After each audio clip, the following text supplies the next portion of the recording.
What's up guys, Mr. SLIN here, and today I'm going to teach you how to play Risk from the second place position. If you haven't seen my first video about how to play from third place, link to that will be in the description down below. I recommend you learn how to play third place first, because third place is just a lot more simple position to understand. In that video, I go into a lot of the basics, the fundamentals, teaching you what the dynamics are and how to play from that position. And second place builds upon that knowledge. Whereas in third place, all you need to do is get yourself out of third place and into second place. Once you're in second place, now it starts getting kind of complicated because you need to understand everything you understood from third place and also start to understand how first place works and also kind of look for opportunities to win the game. So it's just a lot more to build upon. So that's why I recommend you watch that video first. A little bit about myself. I'm a Grandmaster Risk player. I'm like top 4,000 in the rankings. So I'm pretty good. I've played like over 100 hours. I've been playing for about a year, so I understand a lot about the game. Maybe not the best in the world, but like definitely enough to understand the game and explain how it should work to you. So let me tell you a little bit how this video is structured. I'm going to go into the theory of second place and give you very, very high level understanding as to the dynamics of second place and what you're trying to accomplish. And then I'm going to show you some examples from games that I've played, and we'll walk through those examples together, and I'll show you step by step like what you should do from second place, how to play that position, and that way you can apply that in your games when you're out there trying to win. All right, let's get into the video. All right, we are back in MS Paint, which is my favorite way to teach you how to play. We've got 3 players here, the 100, the 80, and the 50 troop players. And you are the 80 in second place. Now there's a few basic dynamics I need to walk you through so that you understand the dynamics of second place and how to play the game. These are going to sound kind of obvious, but these are important. The first one is that this guy, the 100, could always kill you. They always could kill you. They always could have killed you. That was always an option, and they probably won't do it, but that option was always there. And the reason they won't do it, of course, is because 100 minus 80, the cost of killing you, leaves them with 20, and 20 is less than 50, and so they basically guarantee themselves second place by killing you. And why would they do that? Because they're already in first place. They have no incentive to downgrade their position from first. As a reminder from the third place video, if you are this person, the 50, you have no incentive to suicide on the 80 because you're just guaranteeing yourself third place, so they'll almost never do it. What does a third place player want to do? The third place player's first preference is for these 2 players to attack each other. That would drop down their unit counts and make this person get into second place. So as the second place player, your number 1 priority is to not let that happen. You do not want to get into a war with first place. But that is the thing that I see so many people, so many novice level players doing as second place. They'll like attack this guy because they think they need to, because they think that's how they get themselves into first place. But that's the exact opposite of what you want to be doing, because you're just provoking this person to attack you back, and they have no incentive to do that in the first place. So what is the correct way to play second place? The correct way is to pressure third place, which forces third place to attack first place. And then first place will attack third place, and now you're Gucci. Now, the thing is, you don't need to pressure this person by attacking them. You pressure them through growth. By increasing your unit counts, right? And then making this person feel like their production is the worst production of the 3. They will naturally feel this pressure to attack first. So you don't really need to do anything as a second place player other than make sure that that's happening. Is try and create that pressure on the third place player without literally attacking them. Why don't you want to attack the third place player? Because if you attack them, they will probably just attack you back. And then if you keep doing that, like you're going to drop down to 60, they're going to drop down to like 30, and this 100 is going to beat you, right? So that's why you have to work with the third place player. Well, and get them to attack the first place player and not weaken yourself into a position where the first place player just wins the game by you 2 getting into a squabble. The other thing that's really important about this dynamic is that you cannot let the third place player surpass you. If this person were to somehow pass you, that puts you as the third place player, and that's the worst position to be in because now you're forced to attack this guy. So let's say the game goes long and this is like 130, and you're at like, you had really bad production, so you only got up to 110, and this person's at like, 160. Now this person passed you and got into second place. As a second place player, you're forced to attack first place, which means that they're most likely to attack you, which means that this person wins the game. So don't let that happen. You need to always guarantee as a second place player that you could just kill the third place player and take second place. You need to convince the third place player that you would be perfectly happy taking second place and just letting the game end that way. And so then therefore, that's what creates that pressure for the third place player to attack first.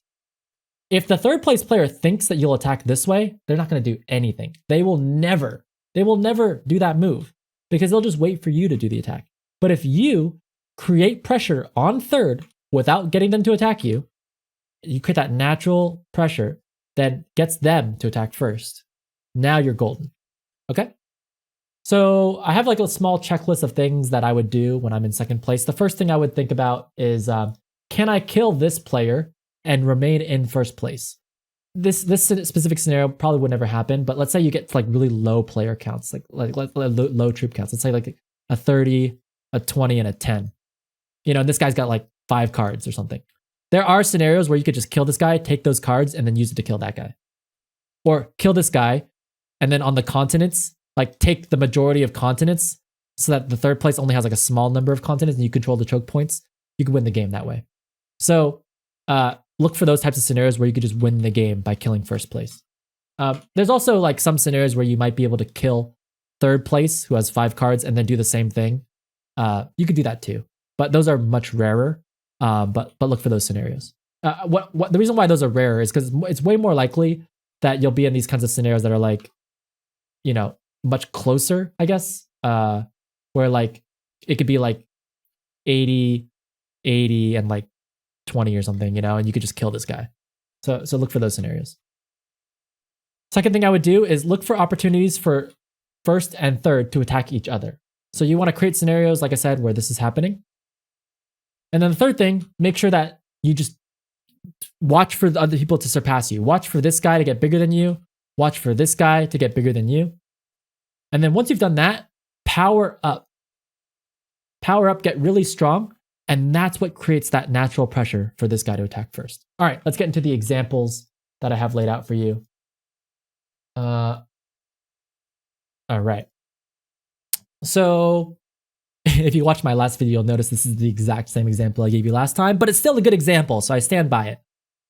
Okay, let's look at the board. Who is in first place? Who is in third place? Definitely black is in third place, right? Because they have the least number of units and the worst production out of everybody with only a +2 compared to your +3 and your territory bonus. But pink definitely has the edge, right? I mean, we're tied in cards. They have the most units. They've got 2 complete continents, and they're even stopping me from finishing my Europe. So we are the second place player as the white player. Pink is definitely in first place. Okay, so what should I do here? Well, can I kill somebody and end the game? No. If I attack black, that's just suiciding all my stuff down to 50. Pink's going to win the game. If I were to attack pink, which doesn't seem feasible because my 128's in the wrong spot, but if I were to attack pink, I would just suicide all this away and then black would win with 100, right? So, are we in a situation where third place can surpass me as second place? No, there's no way they're going to catch up to me, right? Not in this board. And is there a situation where pink gets really far ahead and beats both me and black combined? No, we're tied. So what do I do as a second place player in this situation? I should power up. I should continue to power up and let the natural pressure occur. So I can just sit here like this. I don't even need to attack the 18. Because remember, attacking the first place player is the mistake. If I were to attack the 18 and finish 2 continents, pink would likely either attack back or attack here. And that's exactly the situation that the third place player is hoping for. So I wouldn't even feel pressured to attack this 18. That's why as I was playing this game as white, I literally stacked all of my units on East Africa, and I said, don't attack with that 68. Otherwise, I'm okay to not have Europe. My production's better than third place, and we're combined, we're still beating you. So now the black player doesn't want this to go on for 10, 20, 30 turns because they'll just continue to fall further and further behind. And in which case, I can always just kill black and take second place. So the black player is forced to group their units and break this board, to shuffle the continents, to probably break through the 18, move things around, attack North America even, and that'll force pink to think of a different situation because now I'll have better production than pink. So pink's gonna have to react to that. Okay, let's go to the second example. Ooh, interesting board here. We got, well, pink's definitely in first place. You agree on that, right? They got 100 units, 4 cards, 2 complete continents. Who's in second place and who's in third? Ooh, I gave you guys a tricky example. Let's see here. We've got a tie in the number of units and then pretty close in the number of cards. Red definitely has 2 complete continents, so that probably gives them second place. But these are 2 continents that are very far apart. Like you just can't defend both of these, right? So it's actually a bit of a tie between second and third in terms of who's got what. But if you were to force me into saying which one has second place, I would say that red has second place, at least for now. Okay, so if you're the red player in this situation, what do? Well, you can't end the game right now. And it doesn't really look like first and third place are going to attack each other, right? Like the 7 is right here, but it's probably not going to attack that because pink just wants to let it ride. Pink just wants to keep their production high, and they're just trying to stop white from maybe breaking that. So it doesn't seem like pink and white are going to get into any conflict anytime soon. And it doesn't, I think the biggest problem here is that I think that the third place player might surpass me and take second place. That is a huge issue as the second place player in this position. So the correct thing to do is to not attack pink, right? Do not attack the first place player. But the correct thing to do is actually to attack the third place player because you don't want them to get ahead of you. So the correct thing to do here, in my opinion, is to attack Africa because that gives you the up and down. And then maybe hopefully white takes Australia. But I wouldn't actively attack that just yet because I don't want to be the first one to declare war with white. For example, if I were to attack Africa, they would probably attack Europe. It would just create kind of a nasty scenario. Instead, I would just like wait a couple turns and see if white would naturally pop down into Australia on their own. And I'm okay to wait a couple turns because my production is better than white's, right? So if white takes Australia, I'll just take Africa. Or if white takes Australia, I might watch and wait for a few turns because I have a +5, they have a +5. I'm not like urgently needing to attack Africa, but I probably will. Now, if you're white in this situation, and actually this was the game that I actually played as white in this game. I already knew that my production was worse than red on both of these. I could actually start poking Europe, in which case they'll poke Africa. Kind of not the best situation for us. So instead of attacking the second place player as the third place player, I would probably attack the first place player. I noticed that these 2 continents are rather weak. So I'd probably take my 72 and ram the 13. Maybe start disrupting some of these continent bonuses and try and shuffle the continents. Actually, that's not what happens in this game, though. Red, being kind of a more novice player, puts their 80 in Yakutsk right up against that 90 in Kamchatka. And after they suicide it, I win the game and I win right here. So it just goes to show that as the second place player, there is nothing to gain from attacking the first place player. All right. Into the third example. Interesting board here. Definitely black is in first place with Europe and the most units. But what about second and third place? Who would you say has got second? Who would you say is third? Well, the army counts are relatively similar, right? You got a 63 and a 53, pretty close, but then there's 5 cards from the red player. So red definitely has more units. And I would say in terms of board position, Australia is the worst of the 2 between Australia and North and South America here because sure, white can take up some territories in Asia and start getting some unit production, but red could actually finish North America and get that +5. So I would say that red is in second place and white is in third place. So as a second place player here, what do? Well, you can't end the game. And it doesn't look like white and black are going to attack each other anytime soon, right? I mean, like, sure, maybe white takes Africa, but not a big deal to black because that's +5 and a +5. And it just doesn't seem like a lot of conflict. Black is mostly concerned with protecting their borders. And it doesn't seem like white's going to try and break that. So the most important thing you can do as the red player is prevent white from overtaking you. Because the army counts are close enough to where that white could potentially overtake you. For example, if I were white here, what I would do is I would clean up all of Asia and then stick my 25 on Alaska, preventing red from getting that +5. And then maybe I can hope to take second place as the white player by having greater territories and greater production than red. That's what I would hope for. I would need to form a truce with black so they don't attack Asia while I'm doing that. Okay, so if you're red, you need to make sure that does not happen. So if I were red, what I would do is I would take my 18, I would clean up North America, and I would stick my 18 either on Alaska or Kamchatka. Probably Alaska, I would say, because I don't need to hold Kamchatka. That's a little bit too aggressive. But holding Alaska by itself should guarantee me that +5. But because white is so powerful right now, I probably wouldn't be able to do this on the next turn, although I do have a turn-in, so it depends what my turn-in is.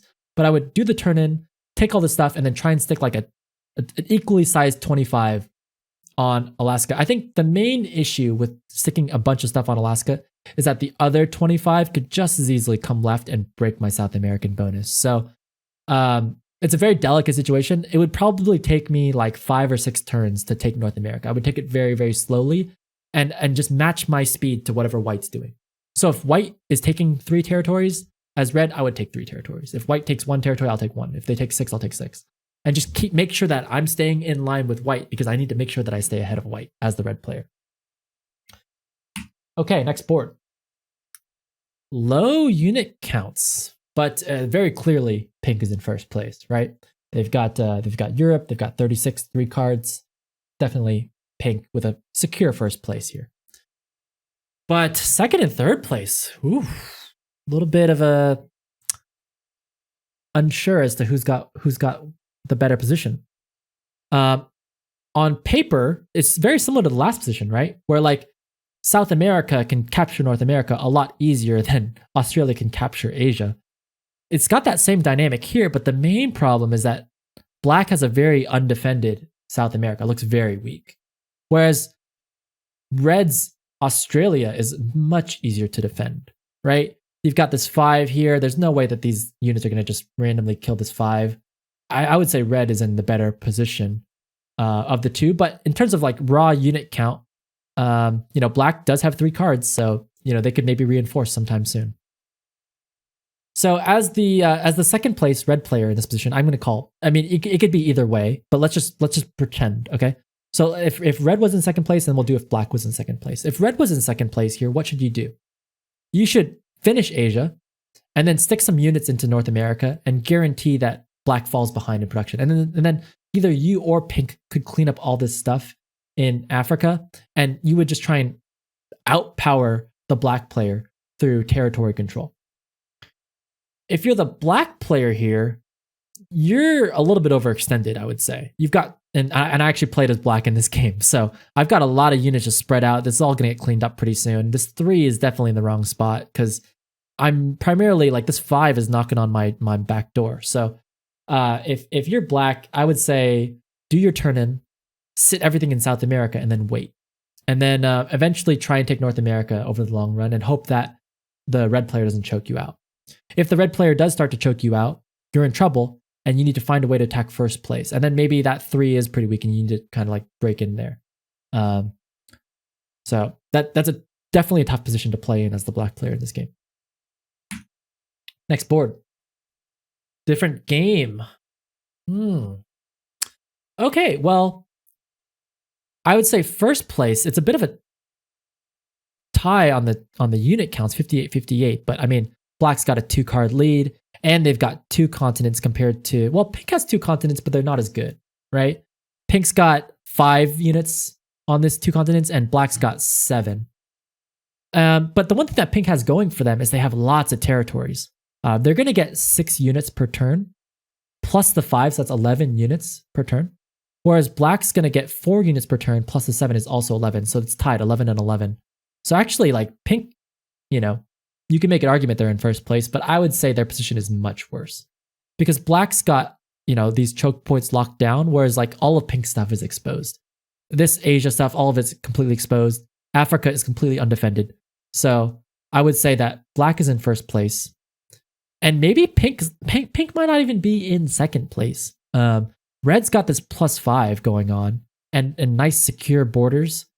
Whereas like, red could just as easily start attacking Africa, or even black could start attacking Africa soon. So I would actually say black's in first, red's in second, and pink's in third. So if you're red and in second place, what do you do? Well, definitely do not attack first place. And that's where I think that red is making a blunder here by putting 20 on Iceland, because pink naturally feels pressure to attack the first place player on Alaska, right? That 23 will naturally want to attack the 11. So you don't need a 20 on Iceland. If worst case scenario, if the 20 attacks you, you need to be attacking third place to guarantee yourself second place. So I would much prefer, if I was the red player, to put that 20 on either Southern Europe or maybe even Ukraine, and then start attacking Africa with it. If black attacks Iceland, take Africa and have your +3 better than the +2 and guarantee yourself a better position than pink. What you don't want to get into as a second place player is getting into a war with black, because now you're giving opportunities for pink to take first place. So I actually play as pink as in this game, and I'm going to give you like kind of like a more advanced, look into this game, combining some of the things that you learned from the third place video and the things that you learned from the second place video. So as the pink player in third place, my job is to first see if first and second place will attack each other, and maybe they will. But I also, if that doesn't happen, I actually have an opportunity to get into second place as third place. Remember, your third place player, you're trying to get into second place. So I actually attack red here, not black, because I think I see an opportunity to get into second place. And black's not far enough in the lead to end the game. So what I do in this situation is I actually take my 44, and this is a couple turns later, I actually attack Western Europe. And that definitely, creates a weird situation where like maybe red is even entering third place now because they don't even have a continent, whereas I have 2. They have a card turn incoming, but it's, it's going to keep us pretty close here. And now the red player is like, the third place red is in third place, maybe having to attack first place and stop that bonus from happening, and then maybe disrupt that and shuffle the continents again. And so interestingly in this game, what black ends up doing upon seeing this is that they take the 17, and for some reason they just shove right into Australia. So on the next turn, red takes their main army, puts it in Australia. I take my 40, I come left into South America, and now I'm in second place. So rewinding a couple turns, I know I went kind of fast there, but basically in this situation, I'm pink. I'm basically in third place. I know it doesn't look like it, but I'm in third place. I attack second place, and I move myself into second place. And so I've gained a position as the pink player. And now maybe 10 turns from now, I'll have South America, a chance at North America, and then black's going to be the turtled Australian player stuck. And then actually red in this situation, I would say red is maybe a first place because they can just close the door on Europe and then have the best continent bonus. It's a pretty interesting game. But the important part here is that as red, do not get into battle with first place. And also maybe you needed to defend yourself against pink, who was about to take second place. But it doesn't end up working for red. They end up getting into first. Okay, that is the last example I had. That was the most complicated one. Hopefully these examples helped you. Did you guys enjoy the video? I hope you did. If you did, don't forget to leave a like and subscribe for more Risk content. This is like the second video in this series. I made a video about what to do when you're in third place. I made a video about what to do in second place, and soon I will have a video on what to do when you're in first. So hopefully these videos really helped you in getting better in your games. When I was looking at making these videos, and when I was looking to get better at Risk, there was nothing like this for me. Like I watched a bunch of other Risk YouTubers, but no one really had content that was like explaining what you should do in each situation. So I'm creating that content for you, and I hope that you find it helpful. And yeah, hopefully you swing by my Twitch channel sometime, twitch.tv/MrSlin. Otherwise, catch you guys all later. See you.